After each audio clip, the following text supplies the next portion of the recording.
Salve galera, tudo bem com vocês? Tranquilos? Espero que bem. Vamos para mais uma aula de física, aula de equações de espelhos e lentes. Muito bem, nas aulas passadas nós vimos desenhos de lentes, nós construímos os desenhos para lentes, as características da imagem em lentes e já tínhamos feito para espelhos esféricos, ok? Para fechar isso aí, para a gente ter um entendimento completo desse conteúdo, nós precisamos das equações que servem tanto para espelhos e para lentes, ok? Muito bem, galera. Então vamos aí a aprender as principais equações que servem tanto para espelhos quanto para lentes, ok? Vamos lá, seguem comigo aí. Muito bem.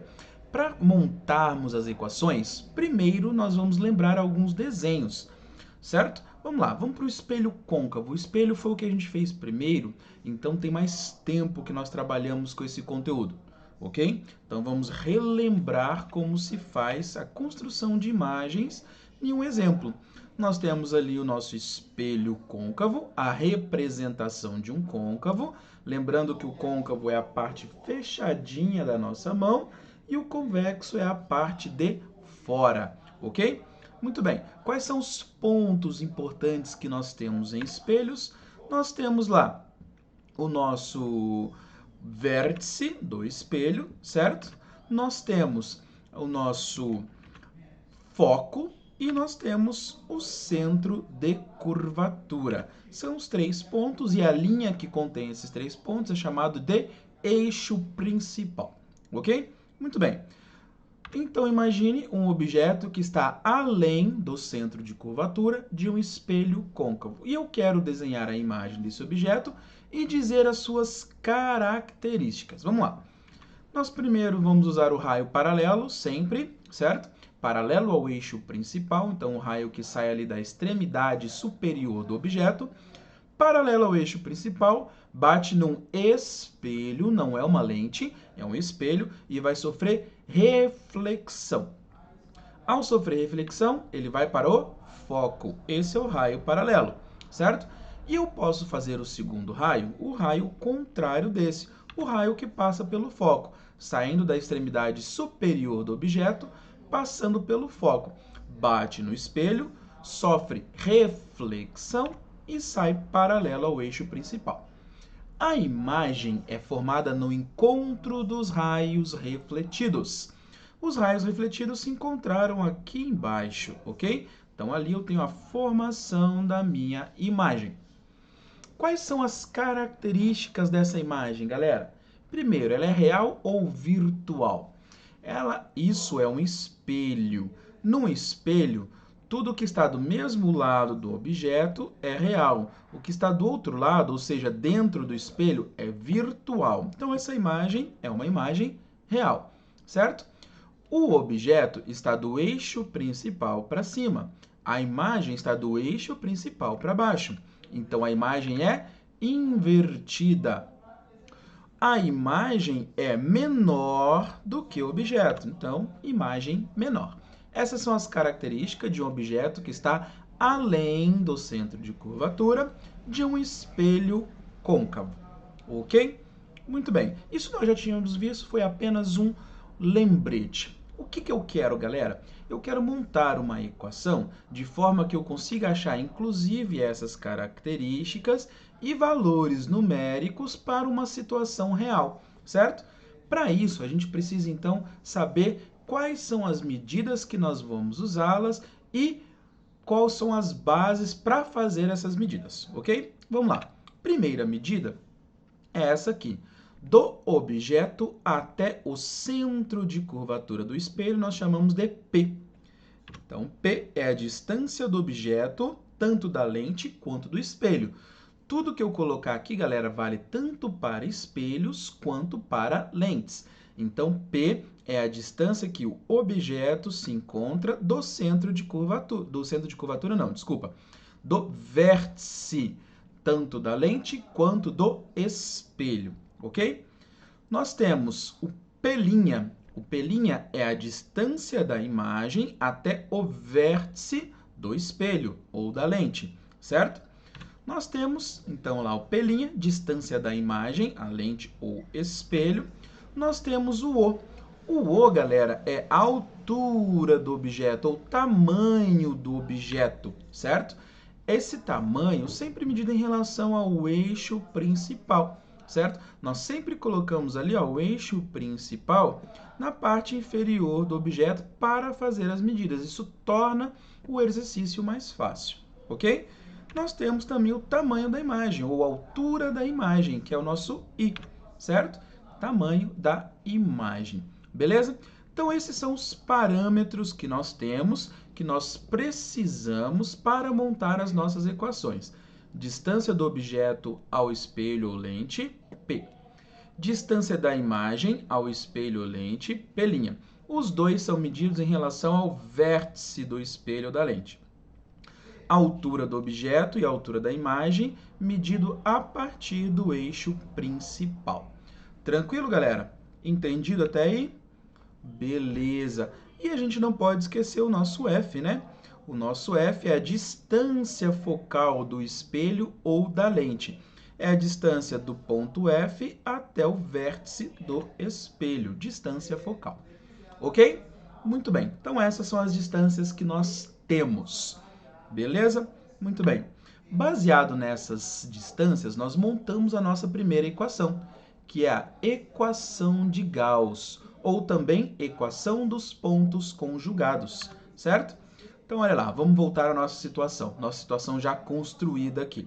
A mesma situação anterior, construidinha, certo? Todas as distâncias aqui com os seus respectivos nomes, beleza?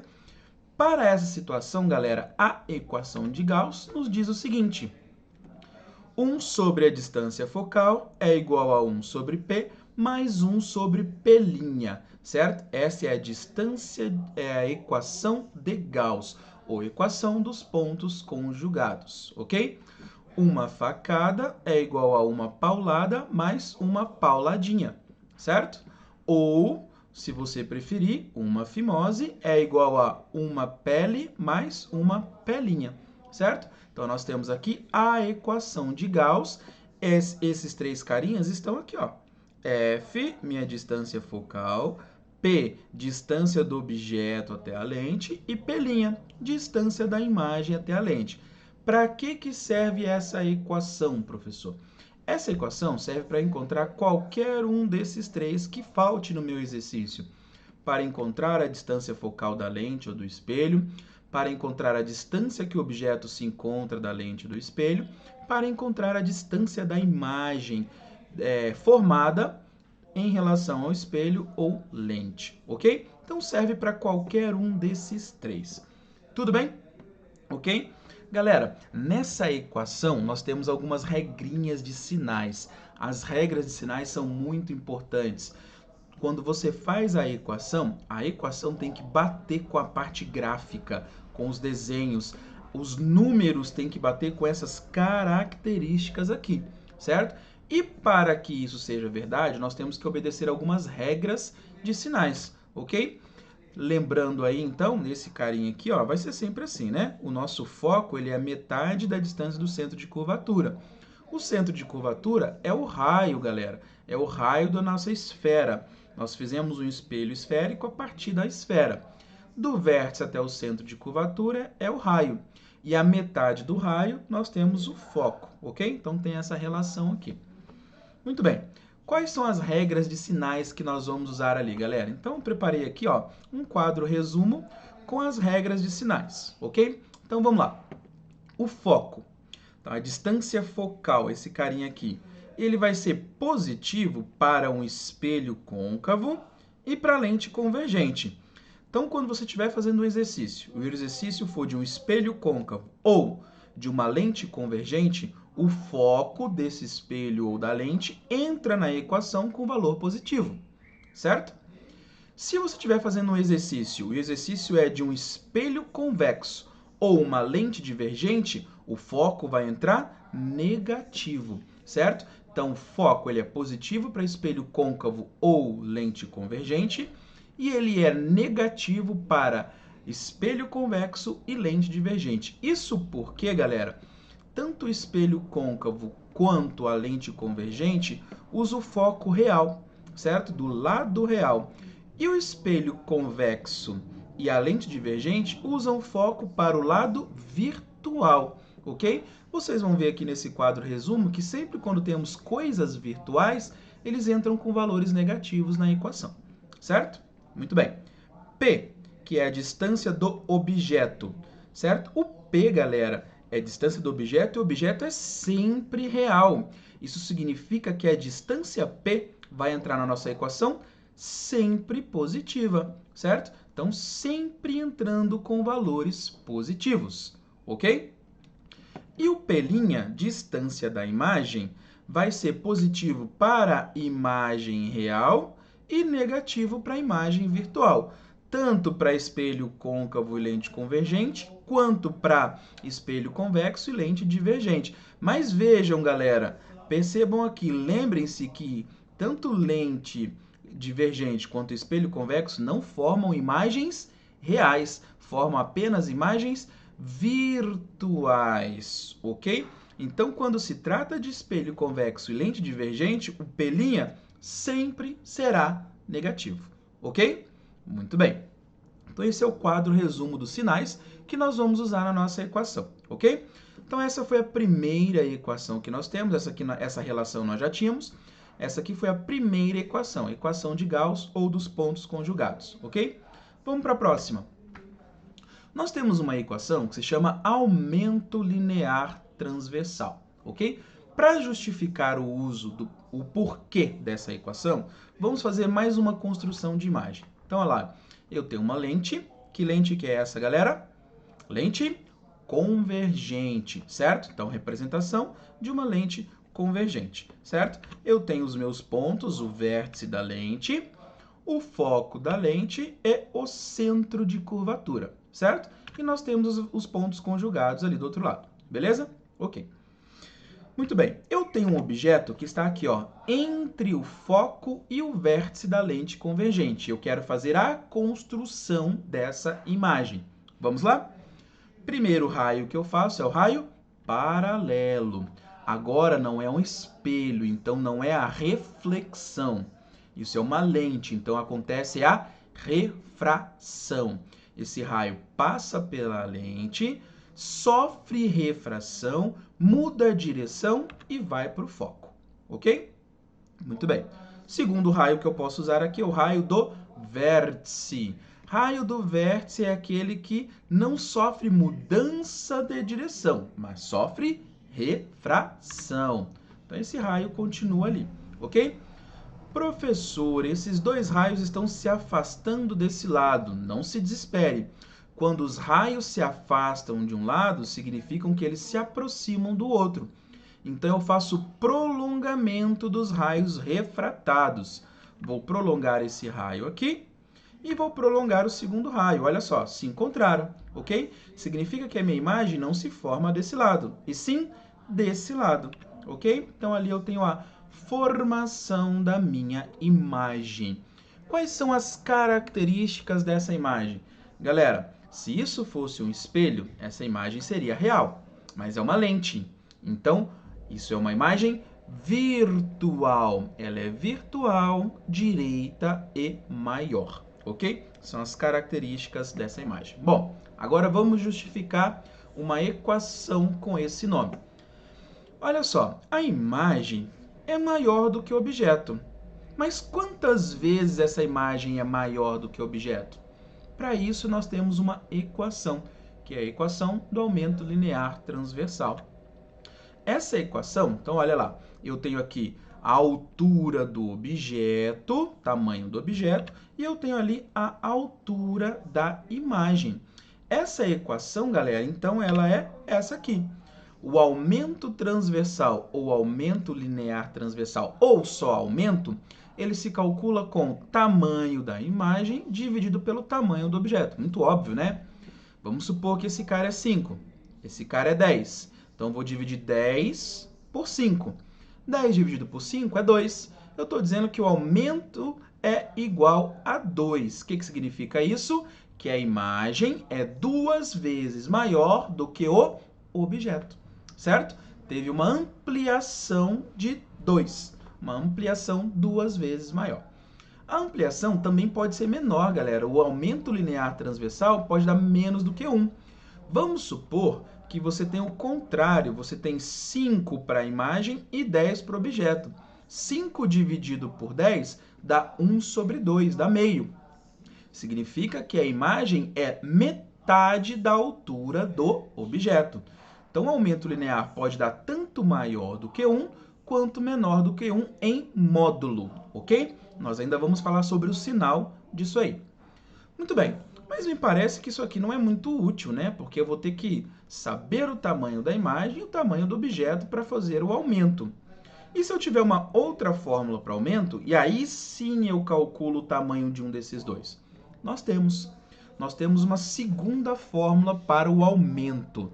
Essa fórmula nós precisamos lá de distâncias que já são conhecidas. P, que é a distância do objeto ao vértice da lente, e o P', que é a distância da imagem ao vértice da lente. Nós temos então uma segunda fórmula para o aumento linear transversal. Essa segunda fórmula nos diz isso aqui. O aumento é igual a menos P' sobre P. P', distância da imagem. P, distância do objeto. Percebam, galera, aqui, ó, que a distância P', ou seja, a imagem, está mais afastada do que o objeto. Isso significa que esse valor aqui é maior do que esse. Esquecendo o sinal, o aumento vai dar maior do que 1, ou seja, o módulo do aumento é maior do que 1. Isso significa que a imagem é maior do que o objeto. Sempre que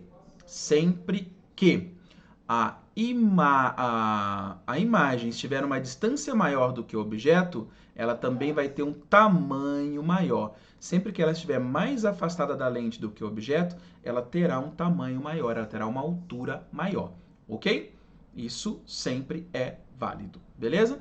E esse sinal de menos aqui? Eu já vou falar sobre esse sinal de menos, tá? Vamos lá? Então, ali nós temos o A, que é o aumento linear transversal nessa equação. As outras, o I, o O, P' e P, nós já aprendemos ali nos passados ali, né? Beleza. Nessas duas fórmulas, galera, nós temos essa regra de sinal aqui, ó. Lembrem-se das regras de sinais para esses dois aqui, continua sendo válido, ok? Agora, qual é a regra de sinal para o aumento? O aumento ele será positivo para a imagem direita, ok? Então, a imagem é direita. Olha só, vamos fazer aqui, ó, a regra de sinal. Nós temos um menos aqui. O meu P' ele é positivo para a imagem real e negativo para a imagem virtual. Nesse caso aqui, essa imagem ela é virtual, então vai entrar com valor negativo aqui. O menos daqui com o menos do P' fica mais. Valor positivo significa que a imagem é direita, certo? Então, o A, o nosso aumento transversal, sempre será positivo para imagens direita. E o A sempre será negativo para imagens invertidas, ok? Então, imagem direita, aumento positivo. Imagem invertida, aumento negativo. Beleza, galera? Muito bem. Vamos prosseguir que nós temos mais uma equação para aprender, que é uma fórmula reduzida. Galera, essa fórmula ela é muito útil em resolução de exercícios. Se vocês aprenderem essa fórmula, vocês vão ganhar muito tempo em resolução de exercícios, ok? Nós temos ali, ó, a nossa situação anterior. Então, tá todos os nomes aqui, o mesmo desenho da situação anterior. Para essa situação, galera, vamos supor que nós temos o aumento, mas não temos P. Ou temos o aumento e não temos F. Ou temos F e P e não temos o aumento, ok? Nós usamos uma fórmula que a gente chama de fórmula reduzida. Essa fórmula nos permite calcular o aumento, ou o foco, ou a distância do objeto, sem precisar de uma outra informação. Sem mais delongas, é essa fórmula aqui, certo? O aumento transversal linear é igual a F sobre F menos P. Então, galera, essa fórmula ela resume as fórmulas que nós já vimos. E ela torna a situação mais simples, ok? Então, galera, anotem essa fórmula. Essa fórmula tem uma grande importância e um uso muito grande na resolução de exercícios de lentes e espelhos esféricos. Ok? Beleza? Muito bem. Vamos fazer um resumo do que nós aprendemos aqui, tanto fórmulas quanto sinais. Vamos lá. Fórmula que nós já conhecemos antes, lá dos desenhos. O foco é a distância focal é a metade da distância do centro de curvatura, sempre em relação ao vértice tanto da lente quanto do espelho, ok? Nós aprendemos hoje a equação de Gauss, ou equação dos pontos conjugados, uma facada igual uma paulada mais uma pauladinha, certo? Distância focal, distância do objeto e distância da imagem. Nós aprendemos duas fórmulas para aumento. O aumento é tamanho da imagem sobre o tamanho do objeto, ou o aumento é menos P', distância da imagem, sobre P, distância do objeto, ok? E quando nós juntamos essa equação aqui com essa equação, quando nós fizermos a junção dessa com essa, nós chegamos numa terceira equação de uso muito grande, que é essa aqui. Beleza? Galera, um desafio para vocês. Encontre essa equação a partir dessas duas. Prove que isso aqui é verdade usando essas duas equações. Dica! Essa equação não tem P'. Então, qual que é a dica? Isole o P' nessa equação e substitua nessa. Quando você fizer isso, você vai chegar nessa equação aqui, ok? Então, faça isso como um exercício. Isole o P' aqui e substitua aqui, ok? Muito bem, então nós temos o resumo das nossas equações usadas em espelhos e lentes, certo? E o resumo de sinais? Nós temos aqui um quadro resumo, certo? O quadro resumo, que são as regras de sinais que nós usamos tanto para espelhos quanto para lentes. Então acompanha comigo ali, ó, o foco. Quando que o foco é positivo? O foco é positivo tanto para espelho côncavo quanto para lente convergente, certo? Quando que o foco é negativo? O foco é negativo para espelho convexo e lente divergente. Ok, então aqui está o resumo do foco, distância focal. Distância do objeto, que é o P. Quando que ele é positivo? Sempre. O P nunca entrará nessas equações com valores negativos. Sempre positivo, ok? Distância da imagem, P'. Quando que é a distância da imagem, o P' vai entrar positivo nessas equações? Sempre que a imagem for real. E entra negativo sempre que a imagem for virtual. Então, P' positivo para a imagem real, P' negativo para a imagem virtual, ok? O aumento, quando que o aumento é positivo, quando o aumento é negativo? Então, nas equações, o aumento será positivo para a imagem direita e o aumento será negativo para a imagem invertida. Beleza? Ok? Galera, para terminar a nossa aula, aqui uma dica muito importante. Percebam que, ó, espelho côncavo e lente convergente estão juntas. Percebam que espelhos convexos e lentes divergentes estão juntas. Isso significa que as características de imagem para espelho côncavo são idênticas às características da imagem para lentes convergentes. Então, todas aquelas características que nós encontramos para espelhos côncavos vale para lente convergente, inclusive os sinais, certo? Para espelho convexo, bate com lente divergente. Então, todas as características que nós encontramos para espelho convexo vale para lente divergente, inclusive os sinais. Lembrando, galera, que espelho convexo e lente divergente é o famoso me divirto. As características sempre serão menor, direita e virtual. Para esses dois carinhas aqui, nunca terá características diferentes de menor, direita e virtual. O famoso me divirto. Ok? Muito bem, essa foi a nossa aula de equações de espelhos e lentes. Espero que tenham gostado. E a nossa próxima aula será sobre problemas de visão, certo? O olho, as propriedades ópticas do olho humano e os problemas de visão e como corrigi-los usando o que nós já aprendemos até agora. Beleza? Espero vocês então na nossa próxima aula. Valeu, galera. Abraço para vocês.